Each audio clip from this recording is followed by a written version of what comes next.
parce que j'ai eu de la misère. T'as même pas l'air. Ah, OK, il y a un petit délai.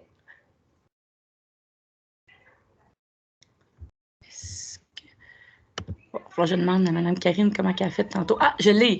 Je viens d'ouvrir la caméra. Parce qu'il faut qu'on voit aussi la présentation TNI. Je pense que comme ça, on va bien. Merci de votre présence, de vous déplacer, de votre temps. Je trouve ça important là, de vous rencontrer en début d'année pour vous donner les informations un peu relatives au fonctionnement de la classe. D'ailleurs, je vais mettre tout de suite le plan de la rencontre. Je vais me présenter brièvement, mais on va parler de comment je fonctionne dans la classe, du matériel que j'utilise. Je veux revenir aussi sur les matières là, en deuxième année, le français, mathématiques, éthique et culture religieuse, parce qu'il y a comme des petites choses là, qui vont différer avec la première année. Je veux apporter des précisions là-dessus. On va parler de l'évaluation, que cette année, dans l'école, au complet, dans un gros changement en lien avec l'évaluation. Vous allez voir apparaître aussi, si vous suivez la page Facebook de l'école ou d'autres choses comme ça, là, vous allez voir apparaître aussi d'autres informations relatives à ça. Là. On a fait un gros travail école là-dessus. Je vais reparler brièvement d'études à la maison, là, sinon je vais vous inviter à aller revoir ma vidéo par courriel là, qui l'explique, mais je vais essayer d'être plus claire quand même ce soir là-dessus. Je vais vous parler du service d'aide à l'élève, l'orthopédagogie, puis comment on fonctionne pour aider les élèves là, qui ont peut-être plus besoin d'un coup de pouce. Puis les moyens de communication, là, si on a des choses à se dire. C'est sûr que ça va être le courriel, mais on va voir aussi quand même peut-être d'autres façons. Ça va? Si jamais vous avez des questions en cours de route, là, attendez pas nécessairement à la fin. Je vais répondre au fur et à mesure, ça va peut-être aller mieux comme ça. Là. Donc, je ne vais pas perdre trop de temps là, pour me présenter. Là. Je sais que ce n'est pas ça que vous êtes venu chercher comme information, là, mais c'est juste pour peut-être savoir qui est l'enseignante de votre enfant un peu plus. Là. Moi, ça fait 12 ans que je suis en enseignement, mais précisément ma 6e année ici à Yamachiche, en 2e année. J'ai fait un baccalauréat en enseignement primaire, comme la plupart des enseignants, mais en plus, après, je suis allée me chercher une formation, j'ai fait une maîtrise en orthopédagogie. Je trouvais que dans mon bac, ça me manquait ça, des notions, comment intervenir avec les enfants qui ont des difficultés d'apprentissage. J'en voyais beaucoup dans mes stages, dans ma première année d'enseignement, puis je me suis dit, moi, je veux aller me rechercher ce bagage-là supplémentaire, mais ce n'était pas dans un but de devenir orthopédagogue. Je veux vraiment trop être dans un groupe enseigner. L'effet de groupe et enseigner toutes les matières, ça me rejoint pas mal plus qu'en sous-groupe en orthopédagogie, mais ça m'a permis quand même d'avoir ce bagage-là supplémentaire. Puis j'ai continué à faire plein d'autres formations. Je trouve que c'est important dans notre profession de toujours se mettre à jour. Je lis beaucoup de recherches. J'aime apprendre. Juste brièvement, je suis allée me chercher d'autres formations en gestion de classe. Moi, je suis fanatique de français, donc je suis allée me chercher tout ce qu'il y avait en lien avec le français. J'ai fait un atelier sur l'écriture, la littérature jeunesse. J'ai aussi suivi une petite formation, c'était en visioconférence là, sur la classe flexible. C'est comme ça qu'on appelle la classe que vous voyez présentement, là, pas de pupitre. Je vais vous en reparler tantôt aussi. Puis le continuum en lecture, ça, c'est une formation obligatoire que tous les enseignants de l'école ont suivi. C'est vraiment pour voir la continuité de la lecture de la maternelle à la 6e année, là, comment ça se passe. Qu'est-ce qui devrait être les essentiels. Alors, le fonctionnement de la classe, moi, je l'ai parti en partant de mes valeurs, ce qui me tenait à cœur en tant qu'enseignante. Moi, ce que je souhaite, c'est développer le potentiel de chaque élève au maximum. Je sais, ils n'arrivent pas tous au même niveau, mais moi, je veux les emmener le plus haut possible. Allô? Zoé est au bout, là, c'est vrai. J'avais dit tantôt, tout le monde est arrivé, mais je vous avais complètement oublié. Je suis désolée.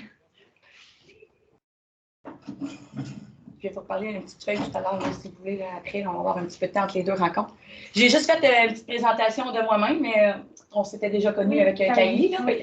Ça va être correct. Alors, je pousse au maximum le développement de l'enfant.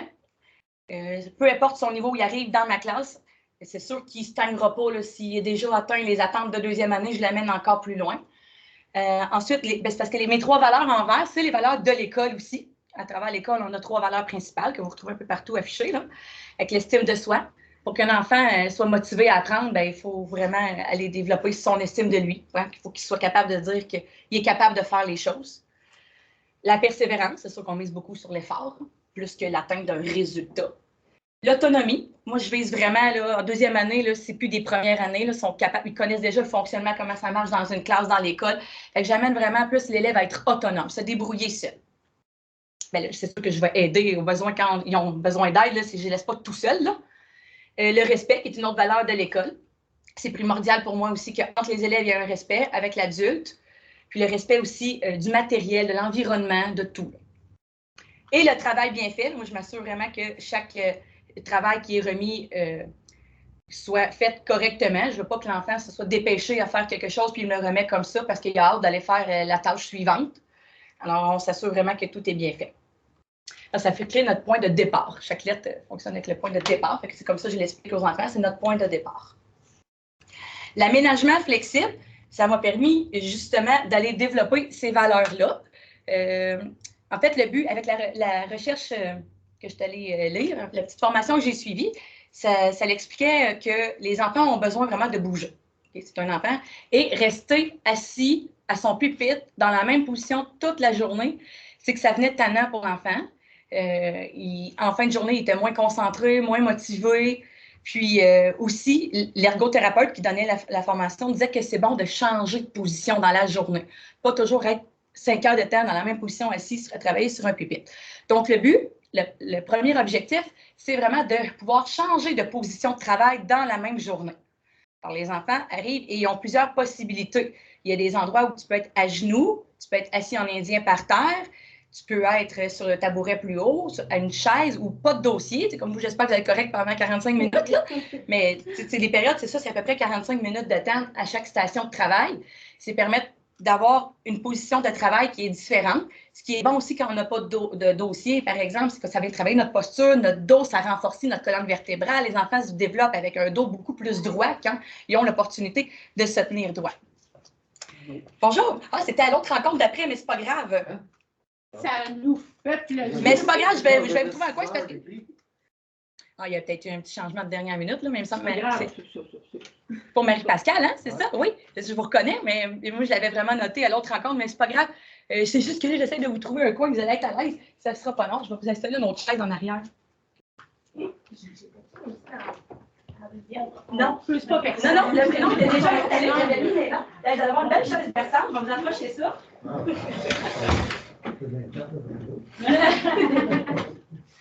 Comme ça. Vous voulez prendre des notes, vous pouvez prendre, si vous voulez, une tablette comme ça. Ah, ben non. Pas comme les enfants, non?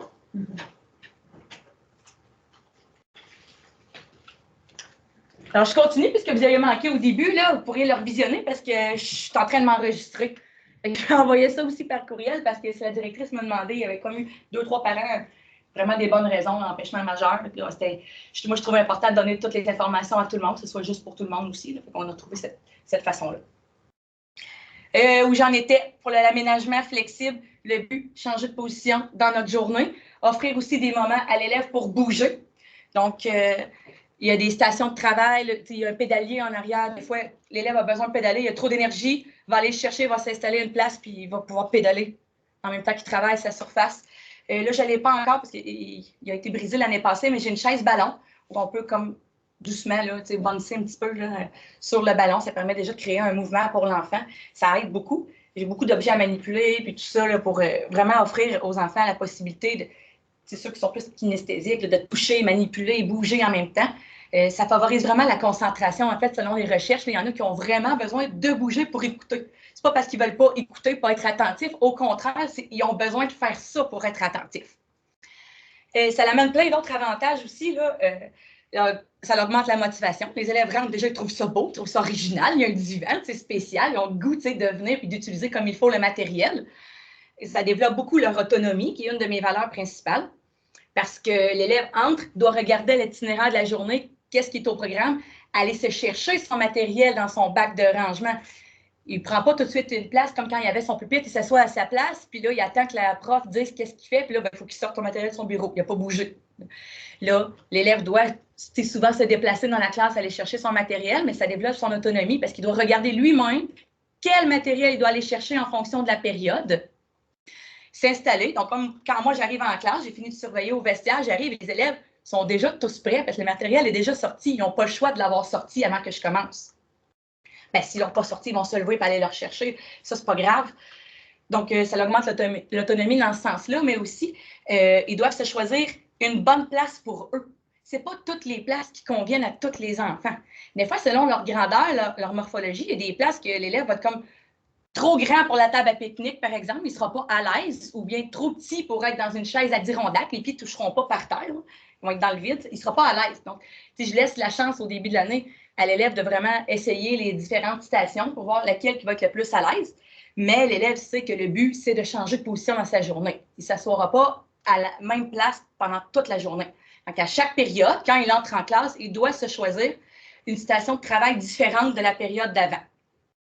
Donc ça favorise aussi l'autonomie, le fait qu'il doit faire un choix, mais un choix intelligent pour lui. Se choisir aussi à côté de qui je veux travailler, parce que là, ils peuvent choisir à côté de quel ami il s'assoit. Mais encore là, moi, tu sais, je laisse libre à l'enfant de choisir, parce que je veux développer son autonomie, mais en autant qu'il suive les règles de classe. C'était pour jaser avec ton ami, ça ne marche pas. C'est pas ça le but. Là. Il y a d'autres moments pour jaser, comme la récréation, la collation. Mais en classe, les élèves savent qu'ils doivent travailler. Donc, on se prend une place adaptée pour nous, qu'on peut peut-être bouger ou on veut se tenir droit cette fois-là, mais la fois d'après, je vais me prendre un dossier. Donc, c'est dans ce sens-là qu'ils doivent choisir leur place. Ça favorise l'organisation aussi, comme je disais, parce que là, des fois, je suis sûre que vous avez ouvert le pupitre de votre enfant, ça devait être pêle-mêle. En tout cas, il y en a qui sont bien organisés quand même. Mais là, ils n'ont comme pas le choix parce que là, dans un bac, il faut que ça soit pas mal plus organisé pour qu'il trouve son matériel facilement. Et il est prêt au travail quand la période commence. Ça favorise l'entraide parce qu'il y a beaucoup de stations de travail qui ont été regroupées à côté, là, à proximité, plus d'élèves que placés comme en rangée, là, en pupitre. Donc, des stations de travail que les élèves sont à côté. Donc, oui, il y a la permission de parler à ton voisin quand c'est dans un cadre pédagogique, quand c'est pour aider l'autre personne à côté, en chuchotant. Tout ça, je montre tout ça durant tout le mois de septembre, là, on apprend à fonctionner de cette façon-là.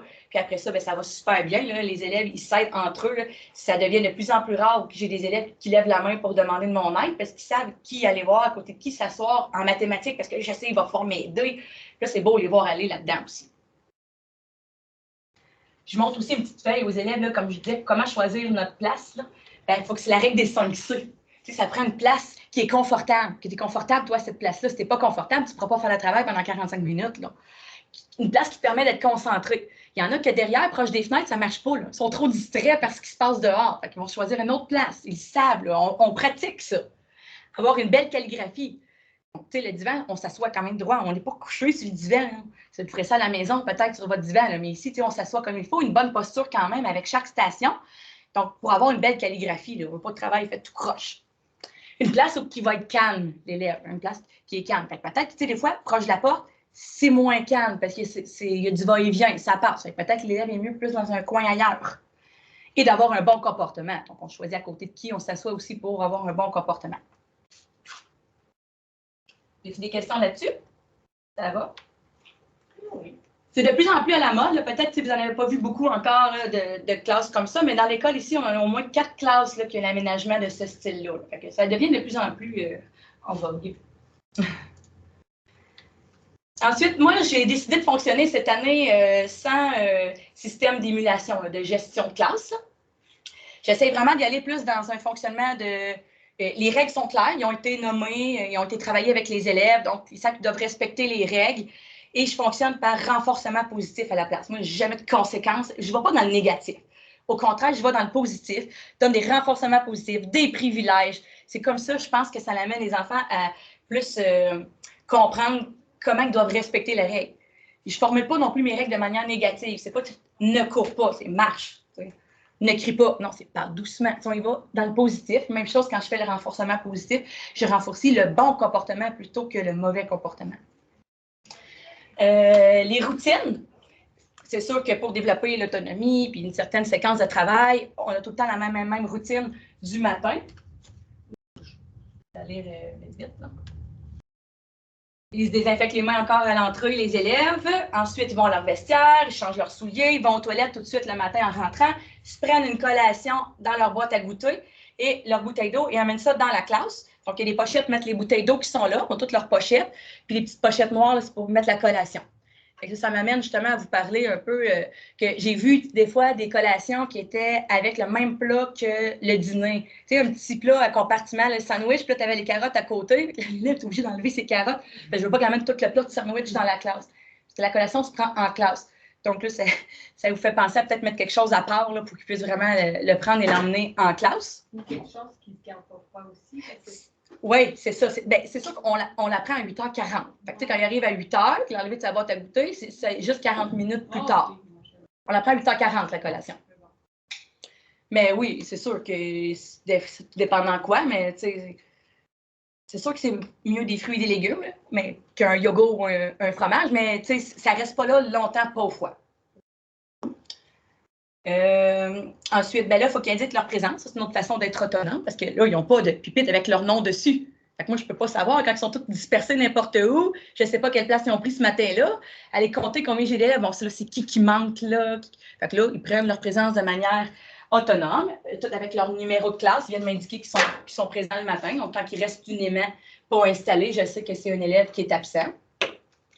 Ensuite, ben là, leur cahier de routine ici. Il y a une routine affichée au tableau qu'ils doivent suivre.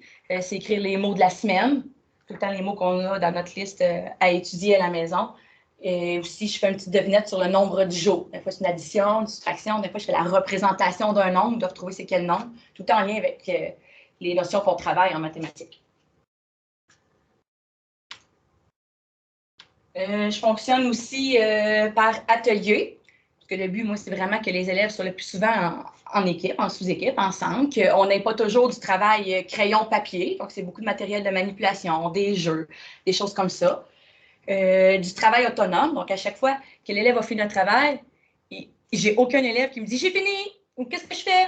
Ils savent, il y a un protocole, il y a une méthode. J'ai fini, je peux. Alors ici, j'affiche ce qu'ils peuvent faire. J'ai comme plusieurs choix là, que j'installe. Là, pour l'instant, on a juste travaillé le travail autonome.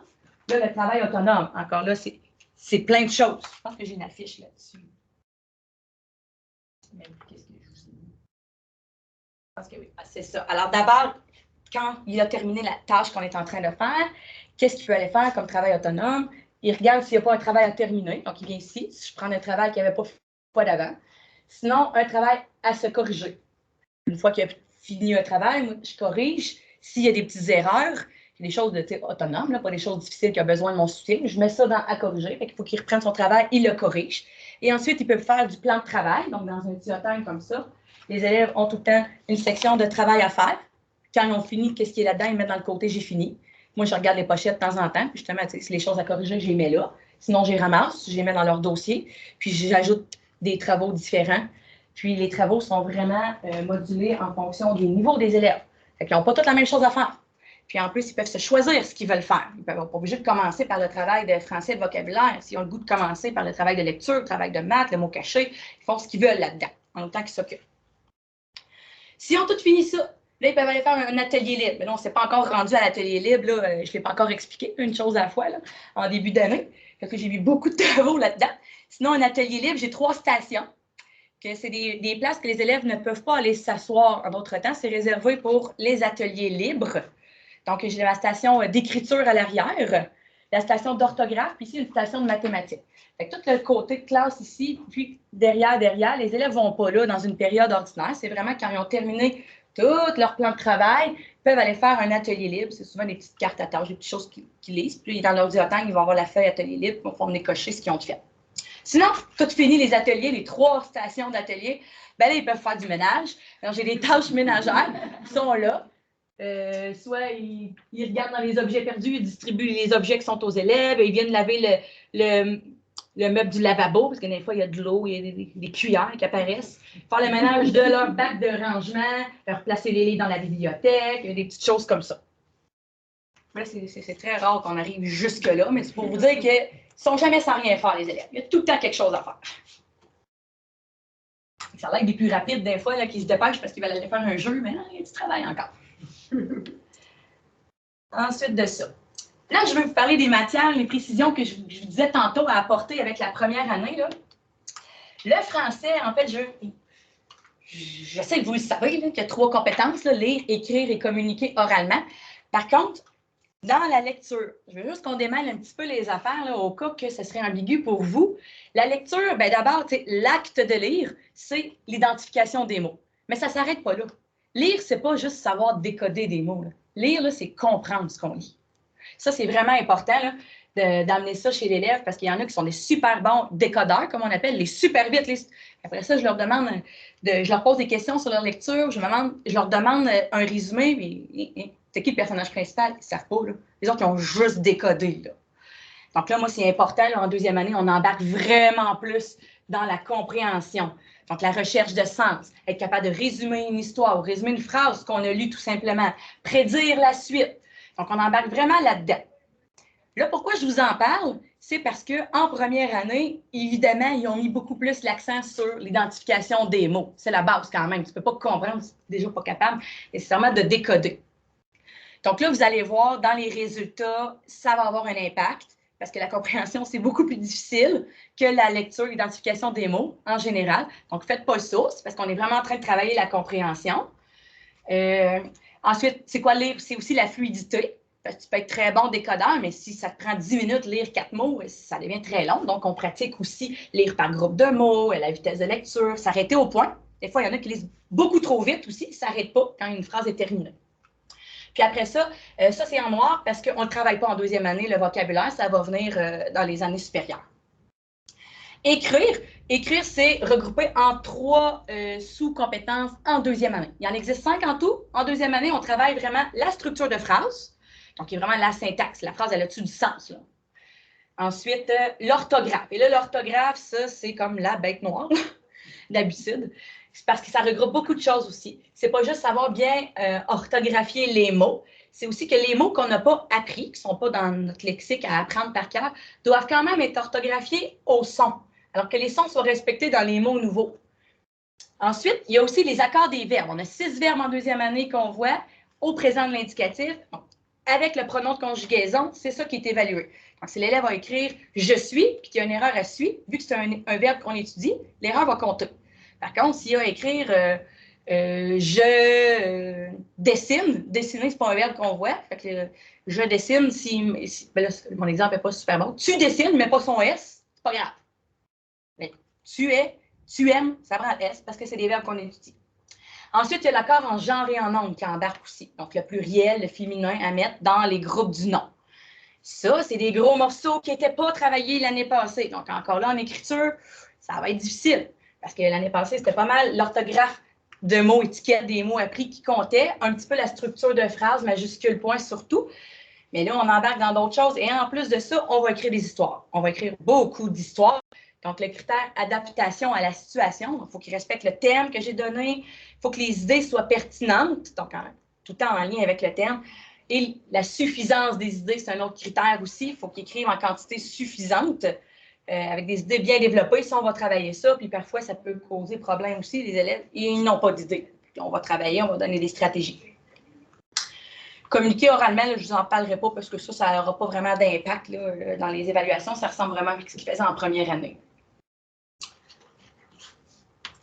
Donc, pour travailler tout ça, ce qu'on vient de voir, je n'ai pas de cahier d'activité en français parce que moi, j'utilise la littérature jeunesse. Je trouve que c'est beaucoup plus concret, à partir d'un livre, d'une histoire réelle, quand je leur demande d'être des auteurs, de lire des vrais livres, mais qu'après ça, il faut qu'on lise un texte, on ne sait pas qui a écrit, on ne sait pas c'est quoi le thème. J'aimais moins ça, cette idée-là. Donc, moi, je pars tout le temps d'albums. J'ai des albums qui sont regroupés par thématique, que c'est moi qui lis. Donc, je vous disais, l'année passée, ils ont surtout travaillé l'identification des mots en lecture, puis je trouve que le côté compréhension est un petit peu délaissé. Par contre, on peut aller travailler la compréhension quand c'est l'enseignante qui lit un livre. Comme ça, l'élève n'a pas à décoder, mais je peux avoir accès à sa compréhension d'une histoire pareille. Je vais lui demander de me faire le survol du livre, une intention de lecture, je vais lui demander le rappel après, je vais lui demander de prédire. Quand c'est moi qui lis, il n'y a pas la surcharge cognitive d'essayer de décoder, juste d'écouter l'histoire. Là, je peux aller vérifier s'il a compris. Alors, moi, dans mon évaluation, j'utilise beaucoup la lecture interactive qu'on appelle, là, que c'est moi qui lis, mais que c'est de l'interaction avec les élèves, c'est eux qui répondent à mes questions. Donc, je travaille la compréhension quand je lis un album, mais j'utilise les albums aussi pour aller travailler ma grammaire, toutes mes notions de grammaire. C'est facile, tu donnes un livre, trouve-moi tous les noms communs dans la page, je les écris sur notre feuille. Tu sais, c'est facile d'utiliser les livres, on peut faire tout avec les livres. J'utilise l'écriture parce que souvent, je choisis des albums où la fin est comme ouverte, ça laisse un suspense. Fait que là, allez écrire la fin de l'histoire. Ou bien, vous m'écrivez une appréciation de l'histoire, ce qu'on a aimé du personnage, peu importe. J'utilise l'histoire comme moyen concret de les amener à l'écriture. C'est plus motivant aussi pour eux, là, quand ils ont plus d'idées de quoi écrire quand c'est en lien avec une histoire lue. Sinon, les élèves utilisent aussi des albums eux-mêmes pour leur lecture individuelle. Donc, ils ont tous un bac de lecture. Chaque jour, on fait au moins 20 minutes de lecture individuelle où là, ils ont à travailler leur stratégie de décodage, mais aussi des stratégies de compréhension qu'on va avoir vues. Je pense que je suis mieux avec l'ordi. J'utilise aussi, à part que des livres, là, du matériel reproductible là, que je prends sur les sites droit de reproduire. Il va en avoir quand même des textes avec des questions à répondre parce que ça, je vais aller chercher s'ils sont capables de trouver des éléments explicites. Donc, ça se passait quand, ça se passait où, c'était qui le personnage, des choses comme ça. Ça travaille aussi la compréhension en lecture, mais là, c'est une compréhension de la lecture lue par l'enfant. Je peux vérifier la compréhension d'une histoire lue par l'adulte, mais aussi quand eux, ils lisent, il faut quand même travailler ça. C'est ça qui va être difficile. Sinon, je donne aussi d'autres feuilles d'exercices pour travailler la grammaire. On a un cahier pour l'orthographe des mots. Un diotègne, puis des exercices chaque jour pour travailler l'orthographe des mots de façon différente. Il y a un petit cahier interligné pour écrire des phrases. Il va y avoir un cahier interligné. Cahier interligné, là, c'est ça, là, ici. Pour la calligraphie, puisqu'on va apprendre à écrire en lettres attachées cette année. Et calligraphie en lettres cursives. Puis sinon, pour travailler la communication orale, c'est vraiment sous forme de causerie, discussion de groupe, des fois des échanges en sous-groupe. Et je vais faire des entretiens individuels aussi parce qu'il y en a que communiquer oralement, c'est pas juste venir faire une présentation en avant. Il y en a qui vont avoir un blocage, sont gênés, tout ça. Puis moi, je les écoute parler dans des discussions en équipe, en groupe. Des fois, c'est en entretien individuel aussi, quand je vois comment ils se débrouillent avec leur langage. En mathématiques aussi, j'ai des précisions à apporter. On a 2 compétences, résoudre une situation problème et raisonner à l'aide de concepts mathématiques. Donc, résoudre, là, c'est beaucoup plus compliqué. Là. Ça, là, c'est comme une situation qu'on donne à l'élève qui a plein de critères à respecter, plein de contraintes, qu'il y a plusieurs solutions possibles. Il n'y a comme pas une bonne réponse attendue. En autant que l'élève développe une solution qui est en lien avec ce qu'on demande. Donc, il doit comprendre la situation, qu'est-ce qu'il doit faire comme tâche. Après ça, il doit mobiliser les bons concepts. Donc, est-ce qu'il comprend qu'il faut qu'il fasse une addition, mais il est capable de faire l'addition? Puis, qu'il présente une solution. Le raisonnement mathématique, et là, c'est là que je veux apporter une précision. Le raisonnement mathématique se divise en 2 catégories. Les connaissances, donc à l'aide de concepts mathématiques, là, et la compétence, le raisonnement en tant que tel. Et là, l'année passée, il y a beaucoup de connaissances qui ont été apprises. Ça n'a pas été beaucoup travaillé. Et c'est ça le nerf de la guerre, raisonner. Alors là, encore là, vous allez voir une différence au niveau des résultats de votre enfant, parce qu'on travaille beaucoup la compétence. Les connaissances, c'est vraiment acquérir des concepts. Donc, des notions en arithmétique, en géographie, peu importe, là, comme j'en ai mis là. Je sais que 10 moins 3 égale 7. Après ça, des procédures, c'est être capable de faire, par exemple, une addition à 2 chiffres avec un échange. Donc, je suis capable de faire 6 plus 9, je retiens mon 1. Bon, ça, c'est une procédure. Ça fait partie encore des connaissances. Et connaître le langage mathématique. Une demi, je sais que c'est la moitié de quelque chose. Quand je vois un cylindre, je sais à quoi ça ressemble, c'est quel genre de solide. Tandis que la compétence, c'est là où on va avoir besoin d'utiliser nos concepts, nos procédures, le langage qu'on connaît, mais en raisonnant. Parfois, il y a plusieurs étapes à effectuer. Il ne faut pas se mélanger. Ce n'est pas parce qu'il y a plusieurs étapes à effectuer, plusieurs calculs, que ça devient résoudre une situation problème. Parfois, même dans ce qu'on regarde sur Internet, les reproductibles sont mélangés dans les termes. C'est pour ça que je voulais apporter la précision. Une situation de raisonnement, j'en ai mis un exemple. Là. Mathieu a un panier de balles, il en donne 5 à son ami Luc, il lui en reste maintenant 3. Combien de balles Mathieu avait-il dans son panier au départ? Je vous ai mis celle-là parce qu'il faut faire attention aussi à ce qu'on dit à nos enfants. Alors, regarde, quand c'est écrit en tout, tu fais une addition. Quand c'est marqué combien il en reste, tu fais une soustraction. Ce n'est pas tout à fait vrai. Ici, on veut vraiment aller voir comment il va raisonner l'enfant. Parce qu'il lui en reste maintenant 3, mais si l'élève fait 5 moins 3, c'est pas ça, là. Il en a donné 5 à son ami Luc, il en reste maintenant 3. Comment il y en avait au départ? Il faut que je fasse 5 plus 3. C'est vraiment d'aller raisonner de manière différente. C'est pour ça que j'ai mis cet exemple-là, parce que des fois, ça apporte à confusion là, ce qu'on dit à nos enfants. C'est un bon truc quand même, souvent, en tout, c'est une addition, comment il en reste, une soustraction. Ici, on va aller vraiment développer son raisonnement. Donc, qu'est-ce que j'utilise en mathématiques? Là, j'ai un cahier d'activités. Je suis moins pro en maths là, pour ne pas avoir de cahier. Là, fait que j'aime ça utiliser quand même du matériel déjà conçu. Ça travaille les connaissances et le raisonnement. On n'a pas de situation de résolution de problèmes dans le cahier d'activité. mais on va en avoir dans les petits feuillets, là, les petits fascicules de résolution de problèmes. Vous avez peut-être vu ça quand vous avez acheté les cahiers, toutes les petites pages enveloppées dans le cellophane là, de couleur. Là. Ça, c'est des situations de résolution de problèmes. Sinon, j'utilise beaucoup de matériel de manipulation. Au premier cycle, ils ont encore vraiment besoin de ça.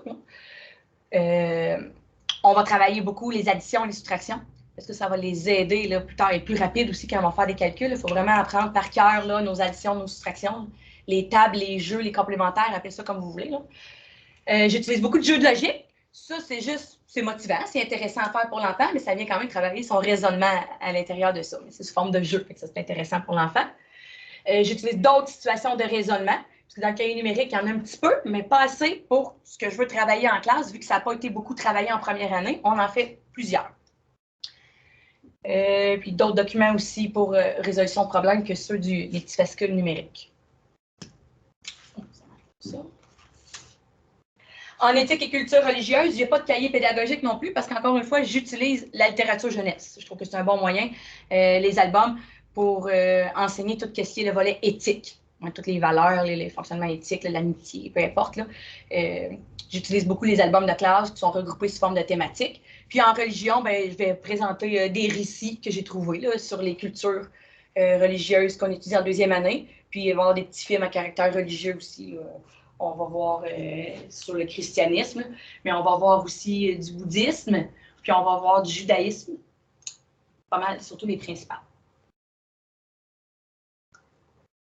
Pour ce qui est de l'évaluation, alors, je vais vous présenter avant quelque chose. Comment on va évaluer? Ah, ça, c'est mes cibles. C'est pas ça que je voulais vous présenter nécessairement tout de suite. C'était pas ça, mais c'est pas grave, ça peut rester affiché. De plus en plus, vous allez voir apparaître sur les évaluations une cote ABCD qui correspond à une grille descriptive. En fait, je vais essayer de la trouver parce que je veux vraiment, c'est ça que je vais vous parler en premier. Grille d'évaluation. Pas ça. Ça. Donc, c'est vraiment une grille descriptive où vous allez savoir quand l'enfant il y a A. En fait, c'est quoi qu'il est capable de faire. S'il y a un B, ça correspond à quoi B? Il n'y aura plus de pourcentage. Il n'y aura plus de pourcentage sur les évaluations. Ça s'en vient de plus en plus comme ça dans notre école. Là, on a fait le travail en lecture. En lecture, cette année, aucun pourcentage sur les évaluations dans aucune classe de l'école. Okay? En lecture. Ça va venir dans quelques années. On va aussi faire le travail en écriture, en mathématiques. Mais là, on s'est comment concentrer en lecture.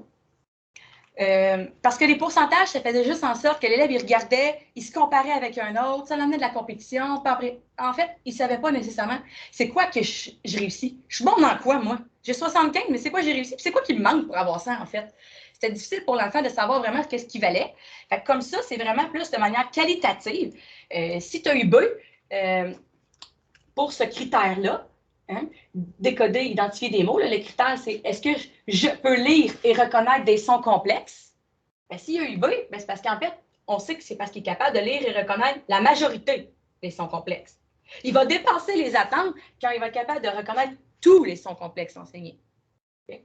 Fait qu'on s'attend, on essaie de viser le B qui correspond aux attentes de deuxième année. Si ton enfant a B partout, il va réussir super bien. Il a tout réussi sa deuxième année.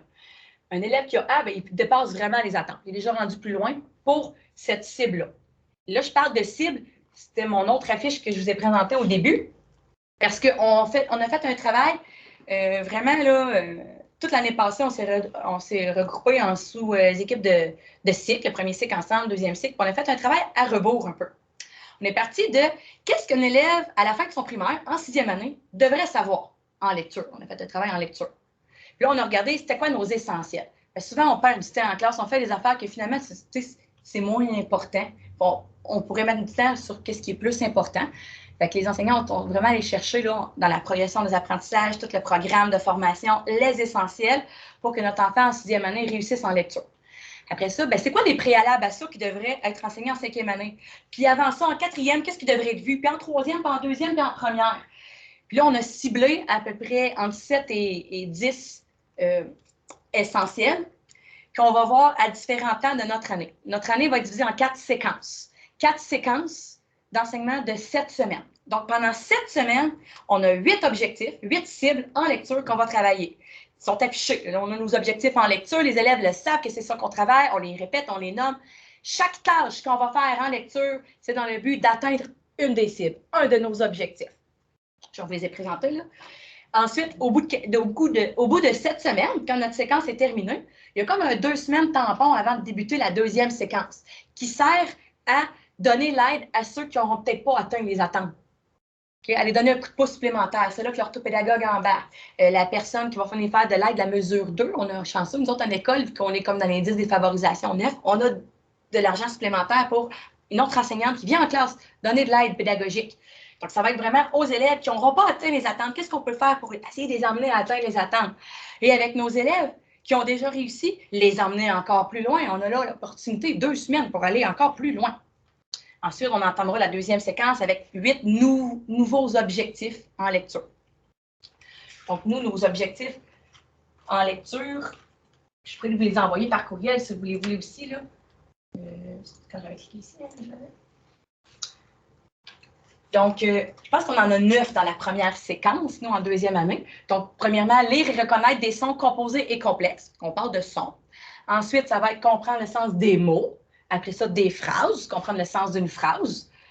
Comprendre le sens du texte. Vous voyez qu'on élargit de plus en plus.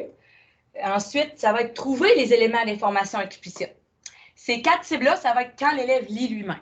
Mais on va aller travailler d'autres cibles quand c'est une lecture faite par l'enseignant. Donc, être capable de nommer une intention de lecture pertinente, faire un rappel de l'histoire, qu'est-ce qui se passe au début, milieu, fin, faire un film dans sa tête, être capable de visualiser, réagir à la fin d'une histoire, s'identifier au personnage, nommer des ressemblances entre des œuvres. Chacune de ces cibles-là, sont toutes écrites ici. C'est comme le gros tableau final, là, à la fin de l'étape, de la séquence plutôt. Chacune des cibles est écrite ici et elle est qualifiée comme la première, que les reconnaître des sons. Je vous l'ai lu tantôt, mais mettons qu'on en prend une autre. Là, je peux me servir d'indices pour nommer une intention de lecture pertinente. Donc, quelqu'un qui va atteindre les attentes, il va nommer une intention de lecture pertinente. Ça dit. Ici, je nomme une intention de lecture pertinente, mais j'ai besoin d'aide pour le faire. Quelqu'un qui dépasserait les attentes, c'est qu'il va nommer l'intention de lecture pertinente en expliquant les éléments qui ont permis de la nommer, de la trouver. C'est comme un petit point de plus. Donc, ça fait en sorte que l'élève, au lieu d'avoir 75 %, va avoir, bon, cette cible-là, j'ai eu B. Je sais qu'est-ce qui me manque pour avoir un A si je veux ça. Cette cible-là, j'ai eu C, mais je sais pourquoi. Cette cible-là, j'ai eu A, celle-là, j'ai eu D, celle-là, j'ai eu B. Bien, au bout du compte, c'est sûr que moi, j'ai comme un tableau de pondération parce que sur le bulletin, il va y avoir un pourcentage. Ce ne sera pas une cote, ce ne sera pas une couleur. Sur le bulletin, là, il va y avoir un pourcentage. C'est pas mal la seule fois. Le pourcentage va découler de le tableau rempli sur les cibles. Donc, c'est sûr que moi, je vais retransférer toutes les cotes dans un petit tableau qui me calcule tout ça. On a tout fait ce travail-là aussi. Là. Mais pour l'enfant, c'est plus clair. Il va savoir aussi, OK, j'ai eu 70, mais c'est parce que je sais que je suis capable. Il y a des affaires que je dépasse les attentes. Il y a plein de cibles que je dépasse les attentes. Il y en a que je satisfais les attentes, mais je sais quoi améliorer parce que j'ai eu un C. Je sais quoi améliorer exactement de manière plus précise. Et ça va vous aider, vous aussi, en tant que parent, à savoir vraiment c'est quoi que l'enfant réussit, c'est quoi qu'il a besoin d'un coup de pouce supplémentaire. Et ça va s'en venir de plus en plus. Même en écriture, en mathématiques, moi, j'ai déjà essayé d'embarquer un petit peu là-dedans en écriture aussi. Mais c'est sûr qu'il va rester encore des évaluations avec des pourcentages parce qu'on n'a pas tout fait notre travail encore. Mais soyez assurés, en lecture, là, ça va être tout le temps une petite grille comme ça, ABCD. Vous saurez que le H dépasse les attentes, le B, avec les mots qualitatifs dedans pour vous dire c'est quoi qui réussit exactement. Donc, comment moi je vais évaluer? Je fais des entretiens de lecture individuels avec l'enfant pour aller, je l'écoute lire. Donc, comme ça, je peux aller vérifier son identification des mots quand il lit. Je pose des questions à la fin de sa lecture pour aller vérifier sa compréhension. Puis en même temps, quand je l'écoute lire, je vois la fluidité. Sinon, il y a des textes de compréhension de lecture. Alors là, l'élève doit lire seul et répondre à des questions seul pour aller vérifier sa compréhension. Et des lectures interactives, que c'est moi qui lis. Donc là, je n'évalue pas le décodage par l'élève, juste sa compréhension. Donc, j'ai comme quand même 3 moyens différents d'aller évaluer la compréhension. En écriture, il y aura de temps en temps des petites dictées. Ce sera les mots d'orthographe qui étaient à l'étude. Quand je vais enseigner plus de grammaire, dans les dictées aussi, des fois, si le mot, je l'ai mis au pluriel, je vais m'attendre à ce que l'élève mette son S aussi. si on a orthographié pomme, mais que là, dans la dictée, c'était des pommes, il va y avoir un point s'il a bien écrit pomme, mais il va y avoir un point supplémentaire s'il a mis son S aussi. J'ai beaucoup de projets d'écriture parce que cette année, on va écrire beaucoup plus d'histoires parce que c'est ça, être un auteur. Donc, pour évaluer pas mal les 3 critères en écriture. Sinon, il va y avoir aussi des tests de connaissances grammaticales. Ça, c'est juste pour aller travailler la structure de phrases et les accords. Communication orale, de temps en temps, de façon différente, en causerie, en groupe, en discussion en équipe ou des exposés. Il va y en avoir 1 ou 2, je pense, dans l'année, des exposés oraux devant la classe, là, parce qu'on veut aussi voir comment l'élève se débrouille de cette façon-là.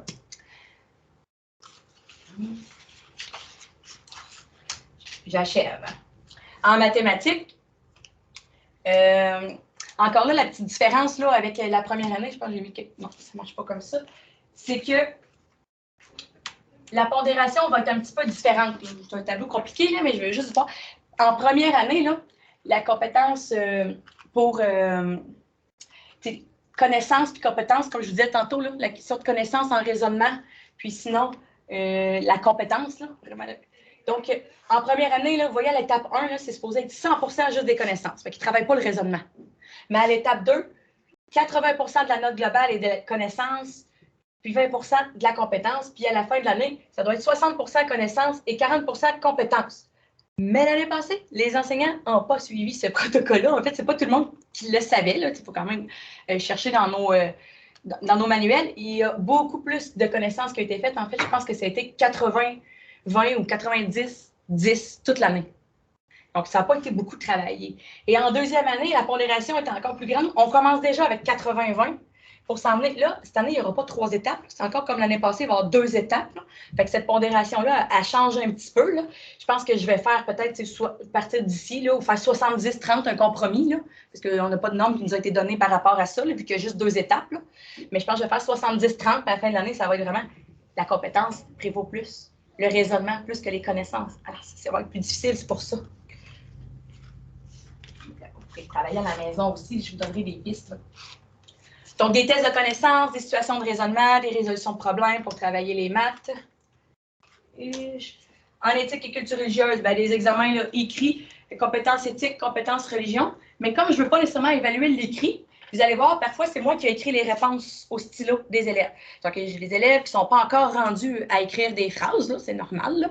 Alors là, ils ont besoin d'un coup de pouce. Ils me disent leur réponse à l'oral et je l'écris pour eux. Fait que j'ai quand même accès. Ils ont-tu compris mon examen en éthique? Ils ont-tu compris c'était quoi une règle, une responsabilité? Parce que c'est ce qu'on vient de voir en éthique. Donc, j'écris pour eux. Fait que si vous voyez 2 couleurs de stylo, là, quand j'écris, si la phrase a été écrite au stylo dans le trottoir, c'est moi qui ai écrit parce que l'élève me l'a donné. J'ai écrit exactement ces mots qu'il m'a dit. Puis après ça, je corrige comme d'une autre couleur.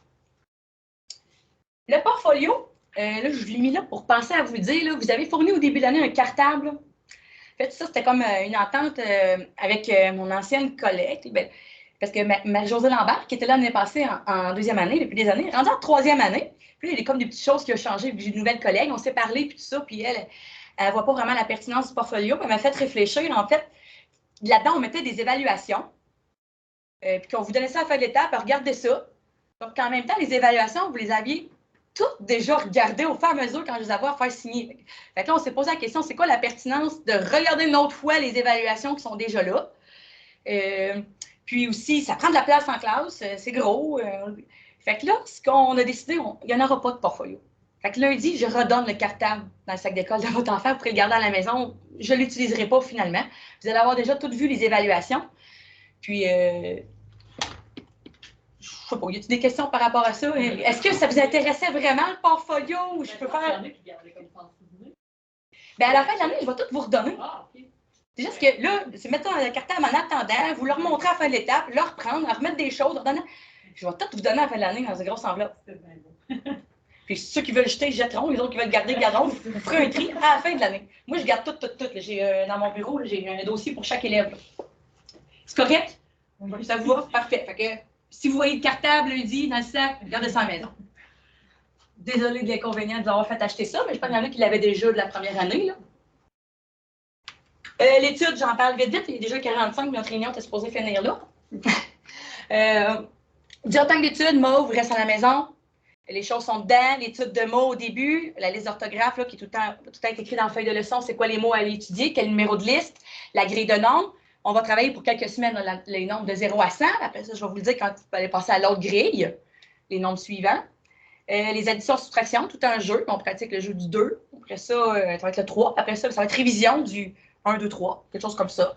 Les savoirs numériques, le petit feuillet, tout le temps la théorie qu'on a vue la semaine d'avant. C'est déjà des choses que les élèves ont déjà vues en classe aussi. Le voyageur, ça commence tout le temps avec la feuille de leçon. À conserver à la maison, là, je vous ajoute une feuille aussi dedans qui est comme de la lecture de mots fréquents, des non-mots, parce que là, je veux que les élèves pratiquent leur identification de mots, le décodage. Les non-mots, c'est très difficile. Ils essayent de trouver un sens logique aux non-mots. OK. C'est ça. Ben ça, c'est des élèves qui, quand ils lisent le début d'une syllabe, puis devinent le reste du mot. Ils sont tout le temps en train d'essayer de deviner c'est quoi le mot. Fait que là, je comprends qu'un non-mot, il veut créer un sens, il devine le reste, ça ne marche pas, il essaie de créer un mot avec ça. Il faudrait leur dire, dans le fond, je vais leur dire aux élèves, je pense que j'en ai même pas parlé des non-mots, c'est vraiment pratiquer le décodage, être capable de bien lire les sons dans le mot. C'est juste lire des sons, là, dans le fond. Tu peux juste dire que c'est un groupement de sons qui est écrit, là, je ne sais pas, c'est pas un vrai mot. Là. Donc, ça, c'est pour pratiquer l'identification de mots. Tandis que le petit livre qui est mis à la fin de la pochette, ça, comme je disais dans ma vidéo, vous pouvez lire avec lui, là, parce qu'il y a des enfants qui ont encore de la difficulté là, à décoder, tout ça, ça va être vraiment long, lire ce livre-là. Là. Donc, on n'échelonne pas ça trop longtemps là, dans la semaine, là, sur 3 jours maximum à peu près. Là. Les enfants qui sont super bons pour lire, ils peuvent le lire au complet tout seul dans la même soirée. Là. Ça, il n'y a pas de problème, c'est selon le niveau de l'enfant. Mais c'est juste pour vous dire que votre participation, là, elle peut être, c'est selon vous, là, selon votre enfant, de plus petite à plus grande, là, ça dépend. Mais ce qui est votre participation que je demande, c'est vraiment d'aller poser des questions à l'enfant sur le livre. Aller poser des questions de compréhension, demander de faire un résumé de ce qu'il a lu, nommer les personnages, c'est quoi le problème dans l'histoire, des petites questions comme ça. On veut vraiment aller travailler la compréhension. Dans le dialogue voyageur aussi, à retourner à l'école, c'est facile à comprendre. La partie message, en fait, je l'ai mis là, mais ce ne serait pas nécessaire parce que je ne veux pas que vous m'écrivez un message, comme je disais là, dans la vidéo aussi, s'il y a un rendez-vous le lendemain. Parce que là, le voyageur, je le vois juste le lundi. Là. Je ne verrai pas votre message. Ça, c'est par courriel. C'est juste si vous aviez des questions sur le petit livre. C'est des questions sur ce qui est dans le voyageur. Des interrogations par rapport à ça, votre message. Par rapport à une évaluation que j'ai mis dans la pochette à retourner à l'école, parce qu'il faut vous signer pour retourner à l'école. Une interrogation par rapport à ça, qui fait un petit message au lieu de l'écrire sur l'examen. Il y en a des parents, des fois, qui écrivaient le message sur l'évaluation. J'aime moins ça. Je préférerais, dans la section message, m'écrire le message en lien avec l'évaluation ou en lien avec le petit livre. S'il y avait une question que vous n'êtes pas capable de l'aider, il n'y a pas de problème dans l'histoire, je ne sais pas. Si vous avez une question par rapport à ça ou par rapport à la feuille de leçon, par rapport à ce qui est dans le voyageur, le message.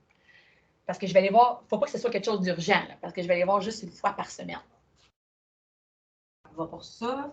Alors là, je le répète, là, si vous n'aviez pas entendu dans la vidéo, là, le sac d'école, vous l'emmenez le lundi ou le mardi si la semaine commence un mardi. La première journée de la semaine, on remplit le voyageur, des effets à mettre dedans, on change le petit livre chaque semaine.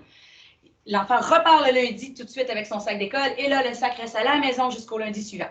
Je sais, là, des fois, il y a des parents que, si vous êtes séparés, puis là, des fois, il y a le changement de parents en milieu de semaine, le mercredi, l'enfant peut amener son sac d'école parce qu'il s'en va chez maman ou chez papa mercredi. Là, ça, vous gérez ça.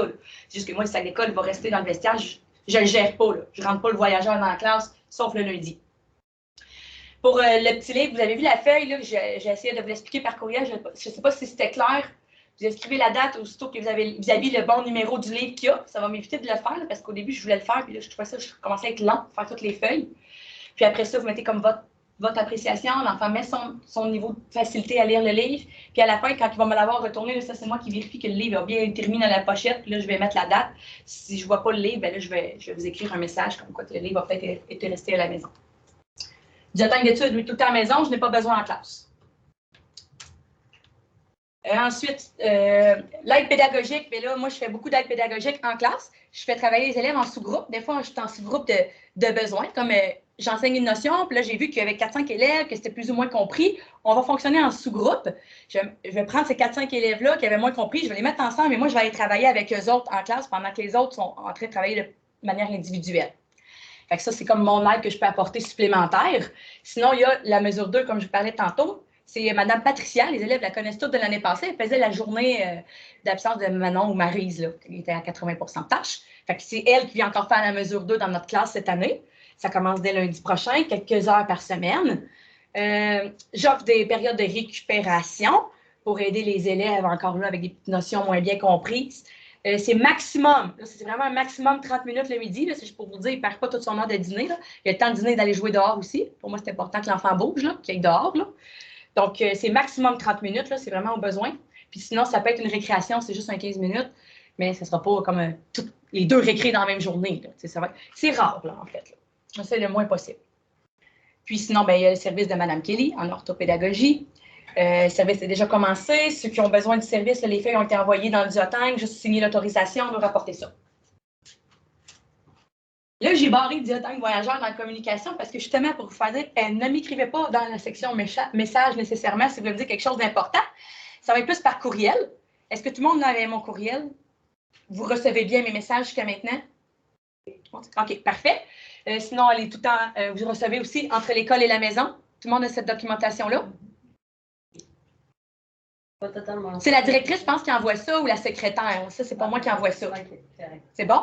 Puis sinon, vous pouvez consulter le Facebook de l'école. Il y a souvent les rappels des activités qui sont faites dans l'école, les petites choses importantes, c'est souvent là, c'est publié. Fait que école Yamachiche Saint-Léon, là, si vous voulez aller sur Facebook. Puis vous inscrire aussi ça. J'ai vu, la majorité des parents se sont déjà inscrits à la classe CISA de leur enfant. J'avais mis la feuille là aussi dans le Diotang Voyageur, peut-être aller vous inscrire. Si vous avez des problèmes, vous ne savez pas trop comment, écrivez-moi un petit message, je vais essayer de vous accompagner là-dedans avec une autre vidéo. Mais c'est parce que c'est en cas où une éclosion de COVID dans notre classe, la classe ferme, on est à distance, et bien ça va être par là, que je vais enseigner. Là. Okay? Ça va être sur CISA. Fait que si vous n'êtes pas encore connecté, là, essayez de faire ça le plus tôt possible au cas qu'il arrive quelque chose. Puis aussi, c'est intéressant là, parce que je vais publier des activités. Les élèves peuvent faire ça à la maison. Des fois, il y a ça, utiliser les logiciels. Là. Ils vont faire des petites activités là-dessus. Puis, je vais mettre des photos aussi des élèves en train de travailler en classe, des activités qu'on fait. C'est comme un petit portfolio, en fait, là, numérique. Là, c'est ça. L'agenda, là, ça, c'est juste, vous l'avez reçu, c'est pour le lire avec votre enfant, les pages importantes. Il y a des pages à signer. Il y en a qui n'ont pas encore ramené, là, juste me le montrer lundi. Il faut que je prenne en note là, pour les sorties, les photos, tout ça, là, les autorisations. Sinon, après ça, vous le conservez à la maison. Et merci de votre présence. Bonne année. Puis s'il y a quelque chose, courriel, je réponds à mes courriels tous les matins, le plus possible. Des fois, je surveille, je suis en retard, mais le midi, sinon, plus tard, je vous réponds s'il y a quelque chose. Des questions? Ça va? Là, ça va arriver un petit peu après. Si vous voulez me donner des informations plus personnelles là, sur votre GEM, parce que c'est pas aujourd'hui qu'on avait le temps de parler de chaque cas, là. Donc, si vous avez quelque chose à me dire qui pourrait être pertinent, vous pouvez l'écrire. Donc, vous pouvez me laisser votre feuille aussi. Vous pouvez me laisser sur mon bureau aussi. Là, ça va être cool. Oui, parce que j'installe d'autres noms, là. C'est bon. Oui, oui. Ben là, vous avez encore 7 minutes quand même. Ça va? Merci beaucoup. Les compliments que Dan, il va être bien accompagné dans votre classe. Merci. C'est vrai que j'ai des inquiétudes.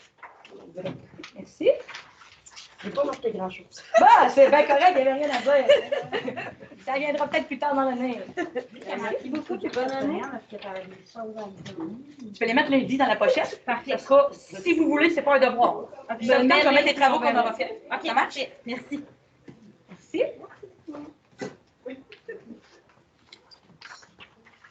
Merci beaucoup. De rien, merci d'être venu. Bonne soirée. Pourquoi